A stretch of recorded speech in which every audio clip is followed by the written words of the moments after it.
How did I get here? Where do I begin? Where can I feel safe? Who can I talk to? Does anybody understand me? Where can I turn to? Let's start the conversation. What's going on, everybody? Welcome to another episode of Sober Talk presented by Hunter House. I'm Ryan, I'm Brittany. and today we got our first guest, the man, the myth, the legend, Yes. Thomas Hunter, baby. Yes, yes. What's Let's going have on? you introduce yourself to the people. My name is Thomas, and I am a owner, founder of Hunter House Recovery. I'm a person in long-term recovery, and I'm just excited to see you guys doing this podcast and to be a part of it. And thank you for having me. Thank We you. appreciate you coming, man. We're talking about your life, so they finally get to put the face to the name. Okay. So today we gonna talk about just manhood, you know, boys to men, baby, Boys to men. boys to men. Good topic. Yeah. So, I mean, just tell us a little bit about you, a little bit of background of where you come from, how you got to where you at, you know, let the people know you a little bit more that don't know. Okay. Look, y'all want the raw footage? Yeah. All right, we're gonna Raw give you the raw nasty. footage. Let me Yes. give y'all this. I'm like I said, I'm a person in long-term recovery. I suffer from addiction, drugs and alcohol most of my adult life.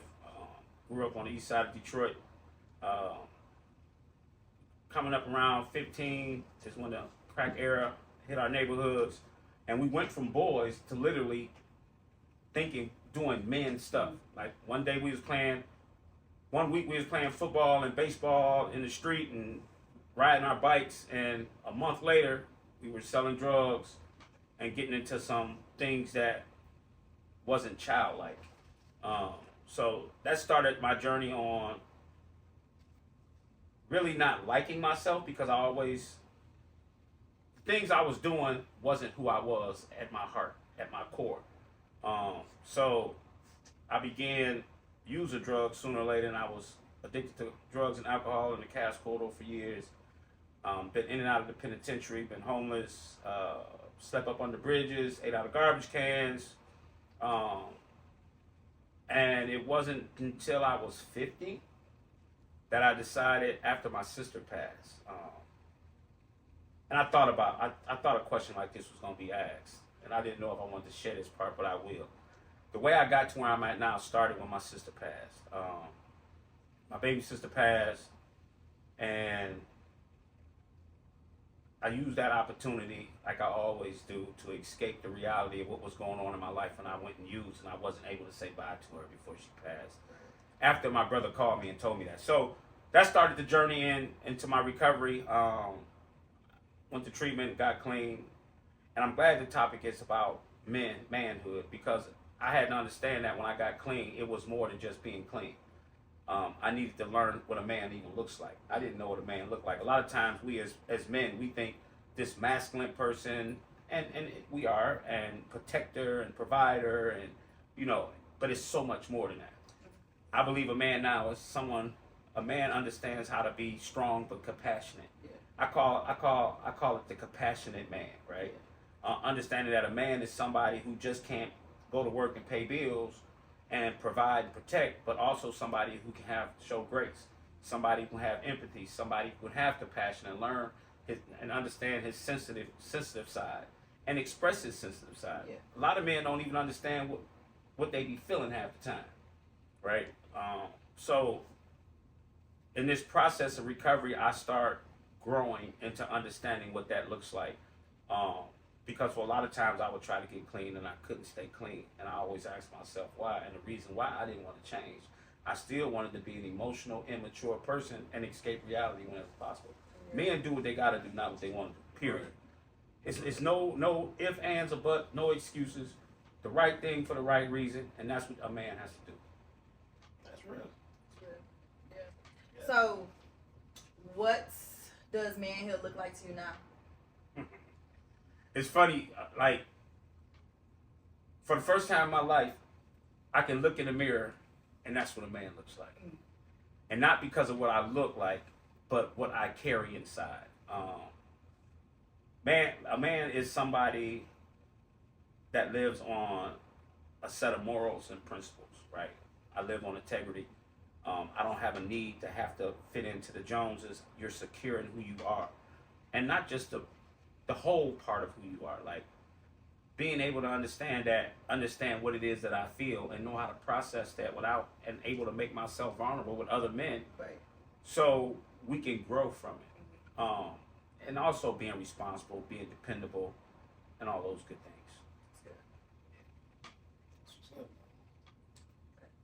You said integrity. So with integrity, how did that shape you? Like, you know, a lot of times, especially when you're acting for whatever, before you even know who the man is, we lying about something. We lie to get what we want. And we think, hey, we gotta grow up cutting corners, doing all type of stuff. So how did the integrity shape that back then? Man, for so many years, we run from responsibility. I did, like, and not just for people in recovery, but humans all together. We can rationalize and make sense out of stuff to get and do what we want to do. I had a role model in my big brother, what was integrity look like. And when I got sober, I got my sponsor, and he started teaching me just doing the right thing for the right reason, right?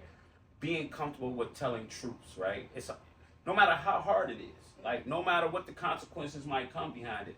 Integrity is that I'm going to be I'm going to tell you what it is, and I'm going to do what I say I'm going to do. And it's going to be the right thing for the right reason. I'm not going to let my mind rationalize and make sense out of something that just ain't right. You look in the world today and see what's going on in our world today, period. People in our world make rationalizations to make what's wrong right and what's right wrong. That's true. I can fall, a lot of times I could fall into that because it would make life a little easier, so we think. But what I found out in recovery is that just doing the right thing, it might not be comfortable, but it's always the easier, safer route. When I start going against my integrity and my morals and principles, because it's easier at the moment, it gives me way more consequences that I have to deal with that causes me more pain and frustration. That's true.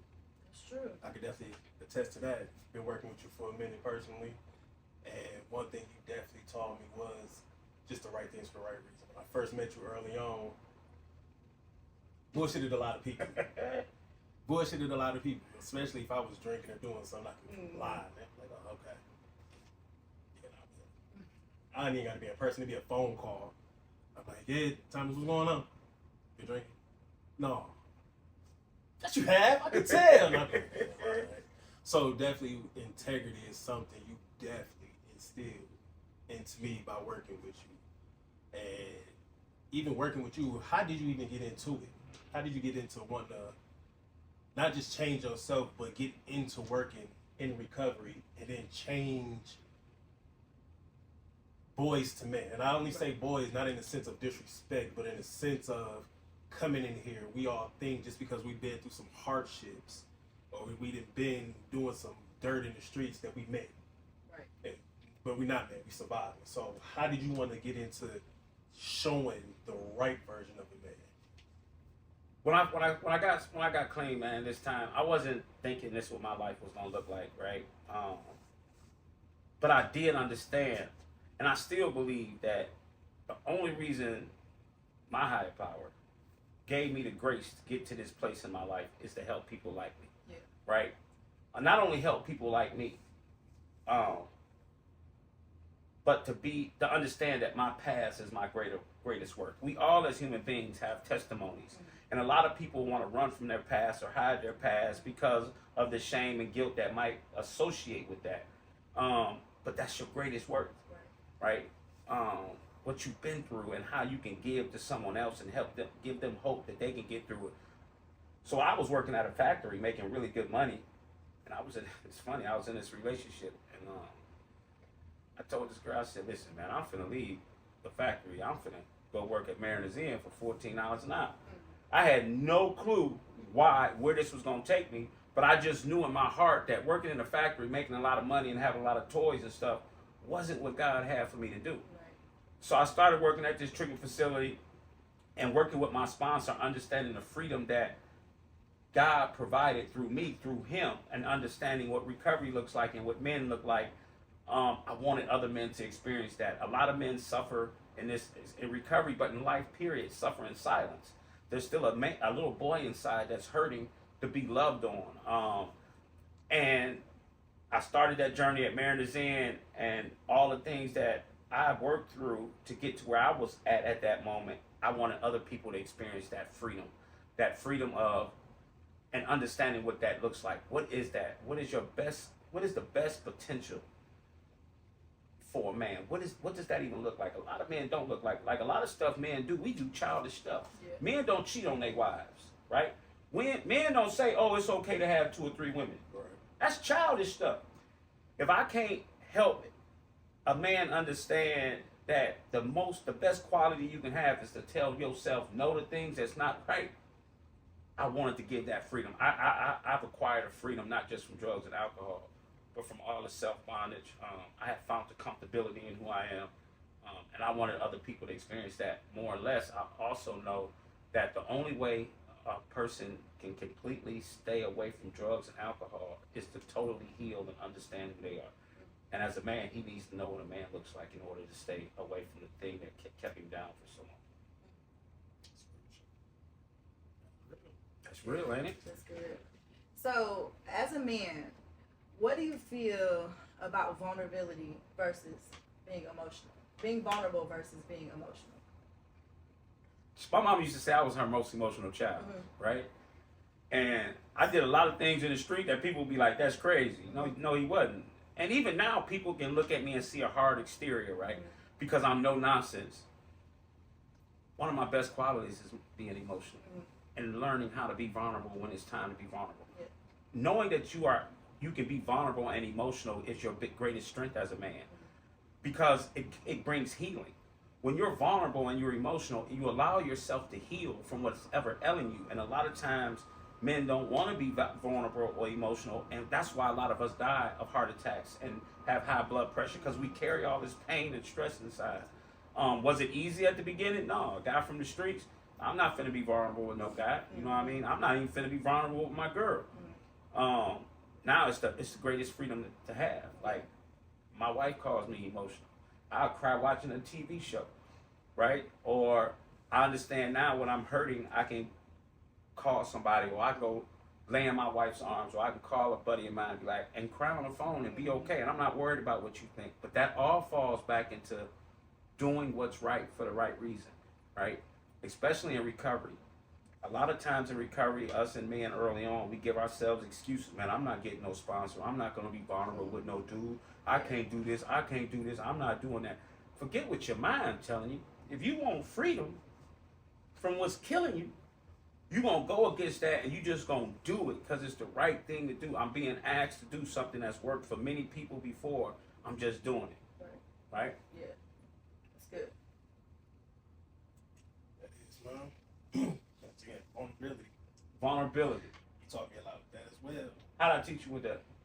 So for anybody that know me and I say my mentor, somebody taught me something, this is the person. So, We done talked about him a few times on our podcast. I was just on just when I be out and about, Yeah. just talking to people, period. I'm like, man, I learned that from. He taught me. It's 3 lessons I ever seen from you that I hold dear, and that I'm like, that's. One is when I first met you. I talked about that. It was when I was in treatment. Didn't know. Just heard him talk. I just got there. And he just was like, I'm crying and stuff. Just good job. And he just, I'm your peer coach. I didn't even know what peer coach was. Like, peer coach? You trying to teach me, what you gonna teach me? Teach me how to stop drinking or how to control it? I don't know. That was the first lesson I had in helping somebody that you don't even know. The second lesson with vulnerability was about a year ago. I was in Tennessee, and this is when my divorce and separation was like real sensitive to me. And I'm back at the hotel room by myself. It's like, man, I could either drink, I could call somebody. I called you, and I sat on the phone and cried, and he just said, "It's all right, let it out." Yeah. Just let it out. And I did. Instead of crying and getting a drink, I just cried and just went to sleep. Yeah. And then it's one more lesson, I swear. This lesson when I just got out of treatment, I just moved here, and we went to a meet. I didn't even move here, but we went to a meet. Took me that South Macomb. You was still outside. I went inside. And I sit at the table, I ain't talking to nobody. But I hear people talking about you. He told me this story. Thomas, he get on my damn nerves. He always doing this, he doing that. Can't stand his ass. He always talking. The second you walked in the room and came to that table, it got quiet. At that moment, I'm like, I want that. I want that. I was so, whatever the fuck you tell me, do it. I'm listening. I want that. And here it is. And it's funny you say that, right? One of the things of being a man is being able to stand on your principles and tell the truth, even when it's not the most popular thing. Mm-hmm. See, if I'm in this process, if I'm not comfortable in my skin, I'm going to say all the things that everybody want to hear to be Mr. Popularity in this circle or in life. Yeah. Understanding who I am, I'm going to speak truth. Yeah. And sometimes I don't speak it the most compassionate way, but it is what it is, right? Because sometimes as men, we need to hear somebody tell us some truths that we refuse to hear, and then you don't become popular, right? As you continue to grow into the person, not only the man, but the person you're created to be, you're going to find your circle get smaller and smaller when you start working on some morals and some principles and living on some integrity. Your world's going to start to shrink. Your circle's going to shrink. And you're going to have things like that. But the respect that you have, no matter what's being said, when you walk into a room, the respect is going to be given automatically because deep down inside, them guys knew what was being said to them and why it was being said. So it's important that, like, it's so very important that I don't seek external status. I don't seek out external status and social acceptability in order to be comfortable in my skin. But it took that little boy to be healed for that to happen. And it took a man to help me do that. A woman can't help that little boy heal. She can just make him feel good for a little while. Mm-hmm. But only a man can reach down and show you how to love you. Mm-hmm. I had to learn that the most important person to love was me. Can't nobody love me like me. Can't no woman love me like me. I'm the only one capable of loving myself the way I need to be loved so I can properly show the love that I need to show to my family, to the people I work with, to people in society, period. Right. Yeah. So how do you hold yourself accountable? That's a good question. You know what? Acceptance. Because I'm not perfect, right? Mm-hmm. I'm not going to always do the things. I never do anything wrong intently, but it's still things that I do. I might say something to my wife that's not right. Mm-hmm. Or I might say something to Ryan or to you that's not right? Out of emotions or my perspective distorted. When I do, all I can do is own that. Yeah. And when I own that, I have to make amends to that. And when I make amends to it, it's not just a sorry, it's a change of action with whatever I did. So that's good. My integrity, I can't live with doing wrong. I just can't stay in that space. The consequence is too high. Not only do I go back to drugs and alcohol, I turn into a whole different human being before the drugs and alcohol, right? If I don't hold myself accountable, listen, man, I can turn to somebody people don't want to be around. Yeah. You know what I mean? So, and I'm scared of that. The consequences are too high. That's good. That's good. So, you said you're married, right? So, in manhood, or just becoming a man, how would you say your relationships differ before that healed version and back when you was just... Whew, that's a good question. Check this out. My wife today has the best version of who I am. Before my wife, I could be free with this, right? Mm-hmm. Yeah. All right. Before my wife, man, and the sickness in me, not knowing who I was, not my self-worth. I would accept anything, or I would give anything, lack of respect to a woman, whatever, or I would settle, right? I can remember a time that, let me put it this way. I really didn't care what a woman thought. If it wasn't meeting what I needed, man, you was just an object in the way, and I was going to manipulate you and get you what I want. I didn't have any care about how I treated people because I didn't care about me. And if I did have a care for somebody, I was overly attached. I wanted to always hear from them, or I went above and beyond to make them think that I was worth them loving. Like I would sacrifice me for them because I felt like if I didn't, she ain't gonna love me. Or I can be dating somebody for 2 or 3 weeks. I'm in love. I'm already fantasizing about what our life can be. I didn't know what dating looked like. I'm like, oh, this is gonna be my wife. We gonna. And if she don't return the text, I'm like, what's going on? Yeah. Oh, she tripping. Where she at now? You know what I mean? I become obsessed and compulsive about what's going on in my head That's good. because of the insecurities inside. Today, what my wife has is a man who's secure in himself, who knows how to love her, and know that the most important person in this relationship is her. Making sure that I nurture her, and I don't always. I fall short. A lot of days I fall short, right? And when I fall short, I don't beat myself up about it. I was at a real short story. I was at a grocery store a couple weeks ago, and this girl, I mean, my ring is on, and she got a ring on, and she telling me how fine I am, and blah blah blah blah blah. And I said, "You don't see my ring? This is new me, right?" I said, "You don't see my ring?" And she said, "Yeah, you see mine." I said, "So what you gonna do is disrespect my wife and your husband at the same time, and me?" She said, "I don't see how I'm disrespecting you. Disrespecting you." I said, it's okay to tell me I'm handsome, but it's not okay to hit on me when you see my work, because now you're being disrespectful. Yeah. Right? And she was cute, right? She was somebody, the old me probably looking like, oh yeah, I'm finna work the mess out of you. You married too? Yeah, I'm finna, you know what I mean? Right. But instantly, quick thought, like, you tripping. Yeah. See, we have to learn, it becomes automatic, man. Like when you grow into the man that God created you be, you don't have to think about stuff. It just become automatic. You just move the way you're supposed to move.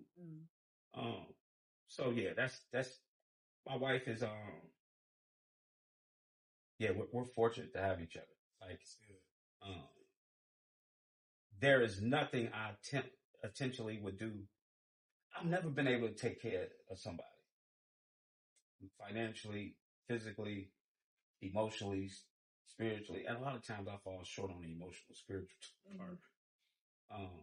But anyway, yeah.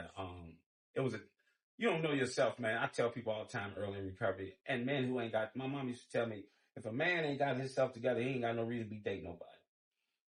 And she ain't talking about just money wise. I'm talking about inside, man. It has to be healed. So yeah. That's true. What do a man look like to you?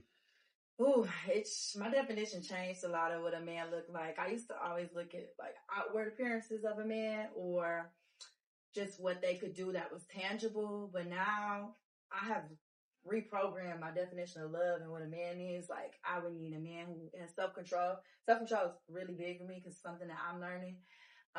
Loving, patient, kindness.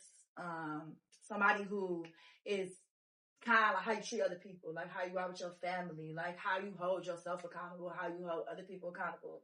Now it's not even like I remember before I used to think like what you would do for me, like what can you buy me? Like now I'm like, that means nothing. You know what I mean? Like how, like respect, like do you respect me? Are you considerate of me? So that's now what I look for in a man. It's completely different. That's awesome. That's awesome because that's important. Because it's even though we talking about manhood, it's both ways. Like our women even got what a man. Our women have lost. The true worth of a man. That's true. They look at tangible things and what they can provide and how they make them feel instead of how they handle my heart. How they deal with my spirit. Are they spiritual leaders in our home? Is that's the person I want my kids to look at and say, wow, that's the kind of man I want to be. Mm-hmm. It's easy to go make some money. Mm-hmm. I was a bum 7 years ago. I didn't make a lot of money. Mm-hmm. You know what I mean? It's easy to do that. It's not hard for a man to go make some money. Right. It's hard for a man. I'm going to tell y'all something, man. My mother, and I say this all the time, the biggest accomplishment, this one I knew I grew up. Because my mother was my biggest cheerleader, my biggest critic, because I heard her more than anybody. And 2 weeks before she died, and she said, Tommy, you remember all that stuff you used to take from me and all the times you went to the penitentiary, all the heartache and all. I said, Mom, why are we talking about this? We good. I got 3 years. We've been solid. Mm-hmm. She's like, boy, shut up and listen to what I'm telling you. I said, all right, Mom, I'm listening. And she started crying. And she said, everything that I've been through with you is so worth it. I'll do it all again because of the man that you are today. Wow. Not because I was clean, but Yeah. because of the man you are today. Because my mama never cared about me using no drugs. She always said, bro, you a terrible human being. Mm. She was proud of the man that she was seeing for them 3 years consistently grow into what she always envisioned me to be.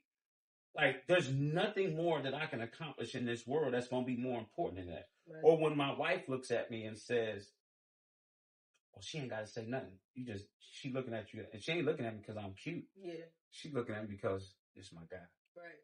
You know what I mean? Yeah. So yeah, that's Yeah, and I think that's hard too, to be that version that everybody sees.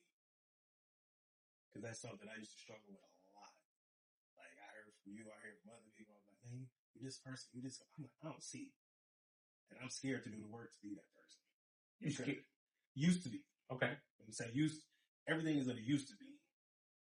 I used to be scared. Because it was like, dang, if I try to be this person and I fail, not only did I let you down what I'm currently doing, but I'm letting you down what I'm trying to do. The perspective of that, right? When we start a journey on change, whatever that is, it's not like I didn't know what this was going to look like, right? I didn't know. There's no failure. I didn't know what this was going to look like when I started my journey in recovery. I just knew I didn't want to be that. Mm. I wasn't tired of drugs and alcohol. I was tired of him. Mm. I was tired of Red, Bruce the Project Red, Cash Corridor Red. I was tired of that guy. I wasn't tired of being a bum and getting high. I wasn't tired of that. So when I started this journey, I didn't know this was going to become what it is. You don't go into anything with that thought, that perspective, because it will stop you. It will hinder it. And that's where the fear comes from sometimes, because I'm looking at, we don't know where the journey going to take you, because God only knows the kind of man that you created to be. We all got the same kind of foundational stuff, but it's good you say that, because a lot of people, not just men, but a lot of men don't start the process of change because of that very reason. Right. The perspective is distorted. They thinking it's supposed to be what they see or vision in their mind, or what other people think they should be. No, it's what God, your higher power, whoever it may be, the universe, Allah, God, whoever it may be, it's what they intended for you to be. And you just take it a step at a time. The easiest thing about this process is all you really got to do is get up and just do the right thing and put your best effort. Everything else gonna fall in place the way it's supposed to. That's the truth. I mean, you seen I put up a post yesterday that said, "You a man. It doesn't matter how you feel. Figure it out." Initially, a lot of people took that wrong. Like, your feelings don't matter. I'm like, no, that's not what it means. It means just do it. I got to get up and do it, even if I don't know. Yeah. But I'm a man. I have to figure this out, because I told people I was going to do this. I'm expecting myself to do this. And I'm going to do it the right way, no matter what the outcome is. Yeah. And like I told you earlier, I told them, like, we got to stick to the plan, not our feelings. Yeah, because I sent that text. Yeah. I sent the text to her. Because I changed a lot of things last minute. And I'm like, man, you know what? I appreciate you rocking with this, man. Like, it's not where it needs to be. It's a lot of stuff that need to come, a lot of stuff. And I was like, I just appreciate you. She was like, bro, you got to stick to the plan and keep moving. I was like, facts. Yeah. And I was like, man. Because I should complain 2 things real quick. I was complaining the other day. I was like, man, I feel like I got so much going on. And it's like building a house with air. I got so much motion, but nothing is, I'm seeing no results, but I know it's a lot. And the crazy part of how I know I'm doing the right thing, normally I would do something and you would be like, bro, you're doing too much. You need to calm down. Not once have I heard him say, hey, bro, you need to calm something down. So I'm like, all right, I must be doing things right. I must be doing it the right way and in a timely way. And I'm just like, I'm not stressed. I ain't overwhelmed. Oh, man, this is what a man feels like, man. This is what responsibility feels like. Oh, my God. Man. This is what just waking up and doing it because you're supposed to do it. It feels like this feels pretty good. I'm gonna go to sleep at 2 or 3 in the morning, but it feels great. Yeah. So, And the pushback only pushback I'm gonna give you on that, we ain't gotta figure out everything on our own. I'm still learning that. I'm still okay. You still learning it. Men think that, man. I'm gonna tell you this, man. Being a man, sometimes you're not gonna be appreciated. Sometimes you're not gonna feel appreciation. Sometimes you're gonna feel like the world. A lot of days I feel like the world is on my shoulders. A lot of days, man, when I wake up in the morning early and I'm with my dogs, I'm on the porch and I'm crying because I feel like don't nobody appreciate what I do. Woo, woo, woo. And I remember all the stuff. I used to lay in a penitentiary and dream about a life. Like, I used to dream about some of the very things that I complain about. But we don't never have to figure everything out on our own. It's impossible. I remember hearing Jay-Z say this. I can't remember what interview he was on, but I remember him saying, somebody said, what is the biggest attribute to your success? And he said, one of the biggest things is making sure that I keep people around me that's going to help me make good business and personal decisions. The personal decisions stood out. You're talking about a man that has everything. And he still know that it's a need to keep good people around him to support him and help make good decisions. Because a lot of times we think we got to carry the world on our shoulders by myself because ourselves, and that's not true. Sure. Right. Yeah, I'm still learning that one. I was just talking to my stepdad about that because We was having a conversation earlier because I was telling him, you know, how he should get with a trainer because he got like a lot of knee problems and stuff. And he like, I don't need a trainer. Like, I got my own workout regimen. I can do it on my own. And I just see like everything. He feels like he can do everything on his own. He doesn't want any help as a man because he feels like he is a man. So he shouldn't be asking other men for help. And that's kind of how he was raised. So like, what advice would you give to somebody like that? A man who is older and that is like a little bit, you know, harder to talk to. Is he much older than me? He's 65, yeah. He's a little bit older than me. Yeah. The only advice I could give, he's right between the era with my dad and them. The only advice I would give is that what I've learned for myself is one of the greatest things that I know now is that a man knows when to ask for help. It's very important for me to know when to ask for help. Okay. It's difficult for men, especially older men, a little older than me, 65, 80 area. Like, they grew up at a time where that's what a man was. Like, we gonna figure it out. We don't need no help. We gotta do what we gotta do. And that's been the history for a long time, especially in our culture. Because there's so many things as a man, but especially as an African-American man, that we carry the weight of. You can't carry all that on your own. There's certain things I'm not going to ask for help, right? But I have to know when it's time to ask for help. So I can be the healthiest version of myself. The best way I can take care, and I fall short on this so much. The best way I can take care of the people that I love is to make sure that I take care of me. That's good. And if I don't take care of me, I can't be effective with taking care of my wife and my grandkids and the guys that I have in my houses. Because it's sometimes, man, when I don't take care of me, it comes out in wrong ways. It came out yesterday at my wife the wrong way because I wouldn't take care of myself. You know, I snapped at my wife, and she's mad at me still to this day, right now. But, you know, and I don't laugh at that and take it lightly because she's her grace, and she gives me a lot of grace because even though I've come a long way, I'm still in recovery. I still suffer from a disease. Even though I haven't used in a long time, I still got a lot of growing to do. So she gives me a lot of grace with the growing pains that I go through. That's good. But that's what I would tell my stepdad. Look, man, You got to learn how to ask for some help. Okay. Sometimes. It's okay. Okay. Doesn't take away from your man. Yeah. And what advice would you give for people who are still in active addiction or just boys who want to become men or trying to become men? If you're still in active addiction, don't give up hope. Don't give up. Don't look at a relapse as a failure. Mhm. Don't look at abstinence as some success. Mhm. It's all a process. But I will say that because of the substances that's out there now, that is important, even more important, that if you get the opportunity to get in treatment and stay clean, you're gonna have urges to want to go use when you get out. You should try not to very hard, because a lot of times ain't no coming back. It's 50-50 now. You go relapse now, it's a 50-50 chance you're not coming back. But if you have an opportunity to come back, never give up. Try to cut off the nightmare of movie that you plan about yourself, and know that there's help. There's help. And as guys and if you find a young man who's trying to understand what a man is, that's looking for that, first you got to find out, you have to have a mentor. You have to have somebody to help you, especially in recovery. You got to have a sponsor, but you got to have a mentor that can help you understand what that looks like. Okay. Asking for help. Good. I definitely gave you that title without asking. Oh, Tried to make him my sponsor. I can't. He stopped being my peer coach. I was like, hey, this is my mentor, bro. You something. I'm gonna have a reason to call you and bug you about my life so you can help me.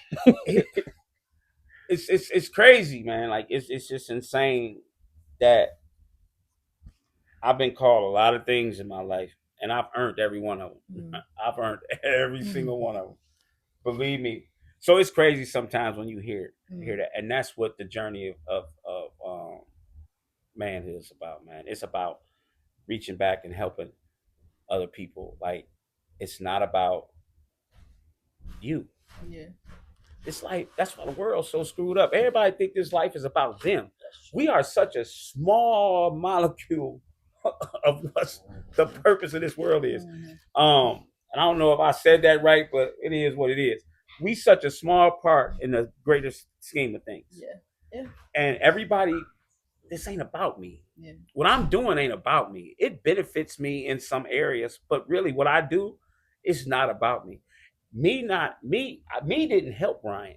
Me don't help the guys that I work with. It's God working through me that helps them. It's me being available by working on myself to be available to be used by something greater than me to help people. And I had to say that because I don't never want to get to a point where I think it's me. That's good. But to have a name, have somebody will look at me and say, hey man, that's my mentor.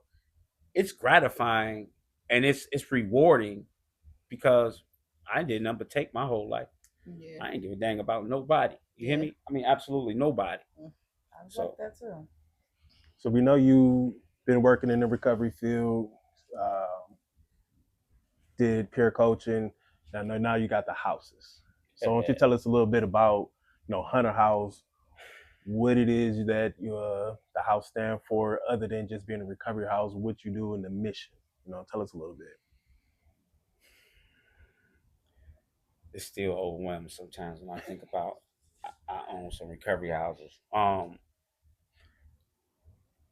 work in the recovery field as a peer coach. Excuse me. But Hunter House is about, my mission in Hunter House is to help men leave here and become assets to themselves, them families, and their community. Staying clean just ain't enough to get there. It's a lot of people that stay clean that still hasn't reached down and healed that young man inside that's suffering.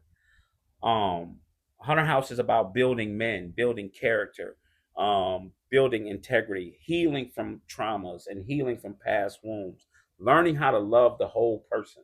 Like, Hunter House ain't about, okay, we're going to treat your addiction. Just pay me your rent, make a couple meetings, and you good. No, that's not what this is about. You don't have to pay me your rent and make meetings if you don't want to grow, if you don't want to heal, if you don't want to understand what being responsible looks like and be accountable to yourself. When guys leave here, I don't want them to leave here and have to return to any treatment facility or institutions to manage them lives. Right. I want you to know what managing your life is. So my mission is, I'm gonna just use you per se. My mission is for when you leave here, your son can look at you and know what a dad looks like, a man looks like, so he can pass it down to his son, so he can start breaking generational curses. A lot of people say I'm harsh, whatever.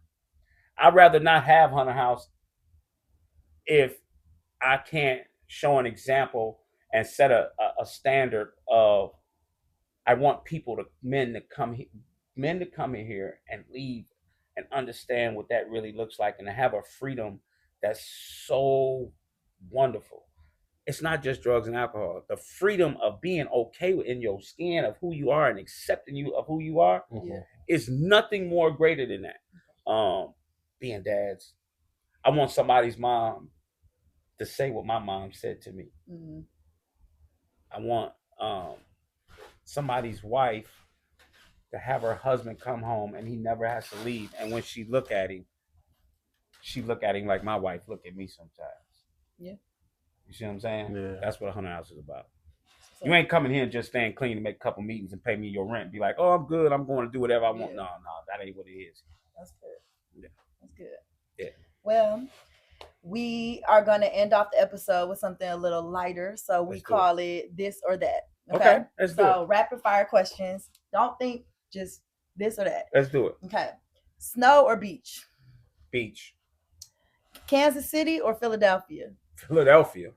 Sheffield or Kinloch? Sheffield. Okay, good. Coffee or tea?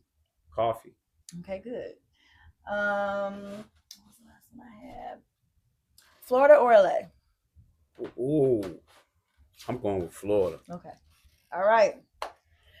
Well, we thank you, Thomas, so much for coming on our show. Thank you, man. There was one thing I wanted to ask you too. You did mention God. Give us your favorite Bible verse. If you could think of one. Yep. It's always hard. I can. It's a couple of them. Okay. My greatest Bible verse. If I can quote it word from word. Let me see. You don't even got to quote it word for word. I'm going to tell you what. So God so loved the world that he gave his only begotten son. Yeah. And I'm going to tell you why. And I'm glad you asked that, because it's appropriate for the world that we live in now. We're living in a time where, let me say it like this. Thank God we don't live by the Old Testament law anymore. Thank God that we do not live by the Old Testament laws anymore, because all the stuff we see in it wouldn't be, God would have been got rid of us and started over. I thank God that he gave his only son to us, and he sacrificed him for us, and he went through all the punishment that all of us so deserve, even to this day. That Jesus took all that on himself for us, so we can live up under grace and love. Without grace and love, there's no healing. Without grace and love, there's always going to be judgment and always anger and always something. Yep. Christ, yep. Whatever you believe, God sacrificing Christ for our sin, that he gave him away for us, so we can live under grace, because you ain't perfect. I ain't perfect. You ain't perfect. You need some grace. So if God can give us grace, who are we not to give somebody else grace? Who are we not to forgive when we are always asking for forgiveness? People are so quick to judge, but don't want to look at themselves in the mirror and ask for grace. We don't want to give grace a lot of times, but we expect people to give us grace. Love is the only thing that's going to heal what's going on in this country. That's true. And we're getting so far away from it, because we're getting so far away, and because it's written in the word that we're living in the last days. Whatever you see going on, it's my opinion. You ain't got to agree with it. Hey, do what I read. Everything that's going on in this world right now is already written in scripture. We're living in the last days. Yep. So I'm going to continue to try to give people grace. And again, I'm human. Sometimes I don't want to give nobody no goddamn grace. People say, you shouldn't say that. You just talked all about Christ and love. But guess what? I'm human. Right. And God knows my heart. And because under grace, sometimes I can be faulty. Yeah. Sometimes I don't want to look at you and give you grace when you hurt me. Yeah. But when I go back, 90% of the time, when I go back and I give myself a moment, I want to give that grace. Mhm. So Yeah. that's why. That's it. Well, thank you. Yeah. That was good. I Well, should be a thank you. pastor, maybe. Huh? Yeah, that was good. Start preaching or he something. ended Pastor us off- Thomas. ended us off with a good word, y'all. So I want to thank y'all for tuning in to this week's episode. I want to thank Thomas for coming on yes, today. thank Yeah, you. thank you guys for having me. And if you guys, man, listen, whoever out there who's seeing this, subscribe for these young people, Mhm. man. Subscribe. Just come on, listen. Everything that's a start, it's humble beginnings. Mhm. Absolutely. Their heart in it. So come on out and support these young people, man. Yes. Appreciate it, man. The See you next next time, time. y'all. Peace. Good job, guys. Thank you. That was Appreciate good. it. Was it good? Yeah.